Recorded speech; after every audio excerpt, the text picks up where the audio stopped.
Halo teman-teman, selamat datang kembali di Gia Academy YouTube channel. Semoga teman-teman selalu sehat dan terus semangat ya. Saat musim hujan, biasanya kita suka menikmati makanan yang hangat dan berkuah, seperti mie ayam, soto, atau bakso. Dalam semangkuk bakso, terdapat bakso, mie, sayuran, dan kuah yang jika disatukan akan memberikan rasa yang lezat. Nah, tahukah teman-teman, semangkuk bakso tadi ternyata mirip dengan salah satu unit dalam tubuh kita, yaitu sel. Di dalam semangkuk bakso, terdapat mangkuk yang bentuknya menyerupai membran sel. Kuah bakso diibaratkan dengan cairan sel atau sitoplasma. Kemudian, unsur-unsur penyusun bakso sama halnya dengan organel-organel yang ada di dalam sel. Semua komponen yang ada di semangkuk bakso memiliki fungsi yang berbeda-beda dan saling melengkapi sehingga tercipta rasa bakso yang lezat. Begitu pula dengan sel. Walaupun berukuran kecil, sel memiliki organel-organel yang memiliki struktur dan fungsi yang beragam dan saling bekerja sama. Kira-kira apa aja ya organel-organel sel dan fungsinya? Kita akan mempelajarinya di video kali ini, struktur dan organel sel. Berdasarkan keadaan intinya, sel terbagi menjadi dua, yaitu sel prokariotik yang tidak memiliki membran inti, contohnya sel bakteri, dan sel eukariotik yang memiliki membran inti, contohnya adalah sel jamur, sel hewan, dan sel tumbuhan. Sel prokariotik tidak memiliki membran inti dan tidak memiliki sistem endomembran. Sel prokariotik secara umum terdiri dari sitoplasma, ribosom, mesosom, pili, kapsul, dinding sel, membran plasma, flagela, dan nukleoid berupa RNA dan DNA sirkuler. Bagian-bagian sel prokariotik tadi memiliki fungsinya masing-masing. Dinding sel berfungsi sebagai pelindung dan pemberi bentuk pada tubuh sel. Membran plasma untuk melindungi sel, mengatur keluar masuknya ion dan molekul, dan mengatur respirasi sel. Sitoplasma berguna dalam proses pencernaan makanan secara intraseluler dan melakukan proses metabolisme sel. Mesosom berfungsi sebagai penghasil energi, ribosom sebagai tempat berlangsungnya sintesis protein, DNA membawa informasi genetik yang akan diwariskan untuk keturunan, dan RNA untuk membuat kode genetik sesuai DNA dalam bentuk asam amino. Berbeda dengan sel prokariotik, sel eukariotik merupakan sel yang memiliki membran inti dan sistem endomembran. Sel eukariotik memiliki organel-organel sel yang terdiri dari dinding sel, membran plasma, sitoplasma, ribosom, lisosom, sentrosom, retikulum endoplasma, mitokondria, kompleks Golgi, nukleus, dan nukleolus. Sekarang, mari kita bahas bagian-bagian sel. Dimulai dari membran plasma ya. Membran plasma memiliki sifat selektif permeabel, yaitu dapat menyeleksi molekul yang masuk ke dalam sel. Membran plasma tersusun atas lipid, protein, dan karbohidrat. Pada membran plasma terdapat fosfolipid bilayer. Fosfolipid terdiri dari lapisan fosfat pada kepala dan lipid pada ekor, berbentuk rangkap dan bersifat fluid atau dapat berubah-ubah bentuk dan posisi. Fosfolipid bilayer terdiri dari dua daerah, yaitu hidrofilik yang merupakan bagian kepala yang suka air dan hidrofobik bagian ekor yang tidak suka air. Selain lapisan fosfolipid, pada membran plasma juga terdapat lapisan protein yang terdiri dari protein integral yang merupakan protein yang terdapat di kedua lapisan fosfolipid dan berfungsi sebagai corong masuknya molekul dari luar sel. Protein perifer merupakan protein yang hanya terdapat pada satu lapisan fosfolipid saja. Selain itu, pada membran plasma juga terdapat saluran protein, glikogen, dan kolesterol. Kolesterol pada hewan dan fitosterol pada tumbuhan adalah jenis lemak pada membran sel yang mengurangi fluiditas fosfolipid bilayer. Glikogen adalah gugus karbohidrat yang terdapat di permukaan membran plasma yang berfungsi sebagai tempat penyimpanan cadangan makanan. Glikogen terdiri dari glikoprotein yang menempel pada protein membran dan glikolipid yang menempel pada fosfolipid. Membran plasma ini berfungsi sebagai pelindung sel, pengatur keluar masuknya molekul, dan tempat berlangsungnya reaksi respirasi dan oksidasi. Bagian sel berikutnya adalah sitoplasma.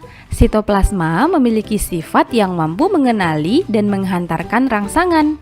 Sitoplasma berfungsi sebagai bahan kimia sel dan tempat terjadinya reaksi metabolisme. Komponen utama dalam sitoplasma terdiri dari sitosol, yaitu cairan pada sitoplasma, substansi genetik, sitoskeleton atau kerangka sel, dan organel-organel sel.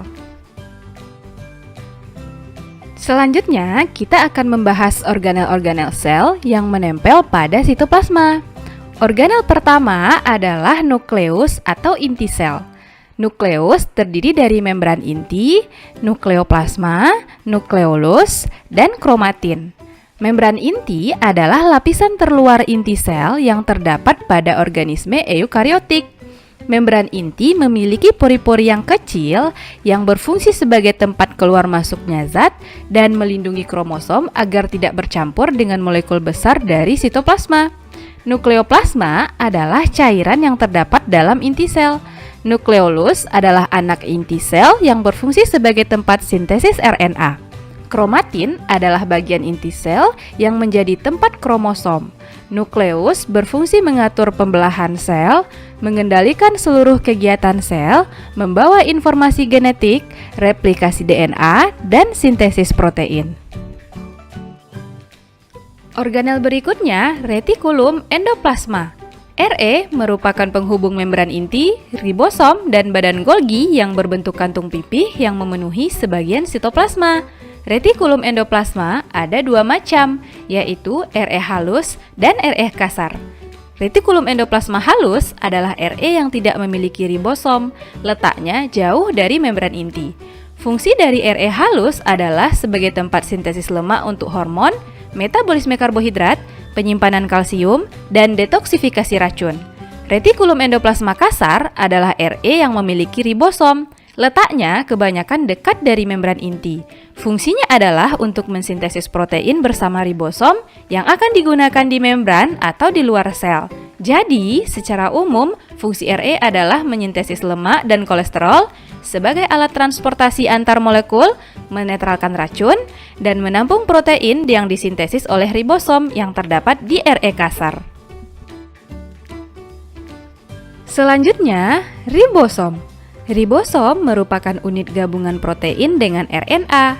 Ribosom tersebar bebas di sitoplasma dan ada yang menempel di permukaan RE, yaitu RE kasar. Ribosom berfungsi menyintesis protein yang berguna untuk kegiatan metabolisme sel. Kompleks Golgi atau badan Golgi. Kompleks Golgi merupakan kumpulan ruang, gelembung kecil, dan kantong kecil yang bertumpuk-tumpuk. Kompleks Golgi berfungsi menjalankan sistem sekresi, membentuk membran plasma sebagai tempat sintesis polisakarida, dan membentuk akrosom. Organel terakhir adalah mitokondria, terdiri dari membran luar, membran dalam yang berfungsi untuk melangsungkan rantai respirasi yang menghasilkan ATP, krista, berguna untuk memperluas permukaan membran untuk menyerap oksigen, matriks berfungsi sebagai tempat oksidasi asam lemak. Mitokondria atau the powerhouse of cell merupakan penghasil energi dan tempat berlangsungnya respirasi sel. Nah, teman-teman, itulah organel pada sel eukariotik. Semua organel yang kita bahas tadi terdapat pada sel tumbuhan dan sel hewan. Namun, keduanya memiliki perbedaan. Apa aja ya perbedaannya? Yuk kita bahas lebih lanjut. Pada sel hewan, terdapat organel khusus berupa lisosom, sentriol, dan vakuola yang berukuran kecil. Sedangkan pada sel tumbuhan, memiliki organel khusus berupa kloroplas, dinding sel, dan vakuola yang berukuran besar. Dan beginilah struktur lengkap sel tumbuhan. Terdiri dari dinding sel, plasmodesmata, lamela, protoplasma, peroksisom, badan Golgi, vakuola tengah, sitoskeleton, mitokondria, plastida, kloroplas, Re kasar, Re halus, membran inti, kromatin, dan nukleolus. Sekarang kita bahas organel khusus pada sel tumbuhan. Pertama, dinding sel. Dinding sel memiliki struktur yang terdiri dari dinding primer, dinding sekunder, lamela tengah, dan plasmodesmata. Dinding sel tersusun atas selulosa, hemiselulosa, dan pektin. Selulosa bersifat kaku dan memberi bentuk sel, serta mempertahankan turgiditas sel. Fungsi dari dinding sel antara lain menyokong sel, melindungi selaput plasma, memelihara keseimbangan sel dari tekanan, dan memberi bentuk pada sel. Organel khusus berikutnya, vakuola, merupakan organel sitoplasmik berisi cairan yang dibatasi oleh membran tonoplas. Pada sel tumbuhan yang sudah tua, vakuola tampak berukuran besar dan berisi cadangan makanan serta pigmen. Vakuola terbagi menjadi 3 jenis, yaitu vakuola tengah atau tonoplas, vakuola yang mendominasi sel tumbuhan yang berfungsi sebagai tempat penyimpanan makanan. Vakuola makanan, vakuola yang berfungsi sebagai tempat pencernaan, penyimpanan, dan pengedaran makanan. Vakuola kontraktil, vakuola berdenyut yang berfungsi sebagai osmoregulator, yaitu pengatur nilai osmotik dalam sel. Secara keseluruhan, vakuola berfungsi sebagai tempat menyimpan zat makanan, penyimpanan pigmen, menyimpan minyak atsiri, memasukkan air melalui tonoplas, dan sebagai tempat penimbunan sisa metabolisme. Organel khusus sel tumbuhan terakhir adalah plastida. Plastida memiliki struktur yang terdiri dari membran luar, membran dalam, grana, dan tilakoid. Plastida merupakan organel bermembran rangkap yang berasal dari perkembangan proplastida di daerah meristematik. Berdasarkan pigmen yang dikandungnya, plastida dibedakan menjadi kloroplas, mengandung klorofil yang berguna sebagai tempat fotosintesis, kromoplas, mengandung pigmen non-fotosintetik yang terdiri dari warna merah, oranye, dan kuning. Leukoplas, pigmen tidak berwarna yang berguna sebagai tempat penyimpanan makanan. Berikutnya, struktur lengkap dari sel hewan, terdiri dari membran plasma, sentrosom, peroksisom, sitoskeleton, protoplasma, badan Golgi, ribosom, lisosom, mitokondria, kromatin, nukleolus, membran inti, Re kasar, Re halus, dan vakuola kecil. Selanjutnya, kita akan membahas organel khusus pada sel hewan. Organel khusus pertama adalah lisosom. Lisosom merupakan kantong membran yang berisi enzim pencernaan berupa protease, lipase, nuklease, dan fosfatasa. Lisosom memiliki fungsi untuk melakukan pencernaan intrasel, menghancurkan struktur sel yang tidak dikehendaki atau autofag, membebaskan enzim keluar sel atau eksositosis, menghancurkan diri sel atau autolisis. Dan organel khusus kedua adalah sentriol. Sentriol memiliki struktur berbentuk bintang yang berfungsi dalam pembelahan sel baik secara mitosis maupun meiosis. Pada sel hewan juga terdapat sentrosom yang terdiri dari 2 sentriol yang juga berperan dalam pembelahan sel. Nah, sampai di sini teman-teman bisa paham ya? Agar teman-teman semakin paham, mari kita selesaikan contoh soal berikut. Soal pertama, terdapat beberapa ciri dari organel sel dan kita diminta menentukan organel yang sesuai dengan ciri tersebut. Untuk soal seperti ini, kita bisa langsung menjawabnya jika kita sudah tahu ciri khas dari organel yang dimaksud soal. Jika tidak, kita perlu cocokkan satu persatu opsi jawaban dengan ciri khasnya sesuai materi yang sudah kita pelajari. Opsi A, nukleus. Bentuknya bulat dan fungsi utamanya adalah mengendalikan seluruh kegiatan sel. Opsi B, lisosom, seperti kantong membran yang berguna untuk pencernaan pada sel hewan. C, badan Golgi, berbentuk kantong pipih yang ditumpuk untuk proses ekskresi. D, mitokondria, berupa kantong kecil sebagai penghasil energi. Dan opsi E, retikulum endoplasma, berbentuk seperti jala yang berguna untuk sintesis lemak dan kolesterol serta dapat menetralkan racun. Jadi, jawaban yang benar adalah E. Soal kedua, diberikan gambar sel prokariotik dan kita diminta menentukan bagian yang memiliki fungsi yang sama dengan mitokondria. Kita tahu mitokondria merupakan penghasil energi pada sel eukariotik dan organel yang sama fungsinya sebagai penghasil energi adalah mesosom yang ditunjukkan oleh angka 5. Sedangkan angka 1 menunjukkan ribosom, 2 membran plasma, 3 sitoplasma, dan angka 4 adalah pili. Jawaban yang benar adalah E. Soal selanjutnya, terdapat beberapa organel sel, kita diminta menentukan organel yang hanya terdapat pada sel hewan. Untuk menjawabnya, kita ingat lagi organel yang membedakan sel tumbuhan dan sel hewan adalah sel tumbuhan memiliki kloroplas untuk fotosintesis, dinding sel sebagai pelindung, dan vakuola yang besar. Sedangkan sel hewan memiliki sentriol dan sentrosom untuk pembelahan sel, serta lisosom untuk pencernaan. Jadi, jawaban yang benar adalah B, sentriol dan lisosom.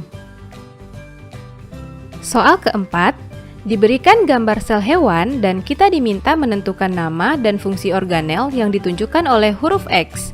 Nah, teman-teman, kita ingat lagi, organel yang berupa kantong membran pada gambar tersebut adalah lisosom, yang fungsi utamanya melakukan pencernaan intrasel karena pada kantong membrannya terdapat enzim pencernaan. Jadi, jawaban yang benar adalah D. Soal terakhir, diberikan gambar sel tumbuhan, kita diminta menentukan organel yang berfungsi sebagai penyimpan cadangan makanan dan penimbun sisa metabolisme. Mari kita ingat lagi organel-organel penyusun sel tumbuhan dan fungsinya seperti uraian pada tabel berikut. Dan organel yang memiliki fungsi sebagai cadangan makanan dan penimbun sisa metabolisme adalah vakuola yang ditunjukkan oleh huruf G. Jadi jawaban yang benar adalah E. Oke teman-teman, sekarang kita sudah bisa membedakan organel pada sel hewan dan sel tumbuhan beserta fungsinya masing-masing. Bisa dimengerti ya? Demikianlah pembahasan kita tentang struktur dan organel sel. Jangan lupa tonton terus video-video terbaru di channel kita ya. Sampai jumpa di video berikutnya.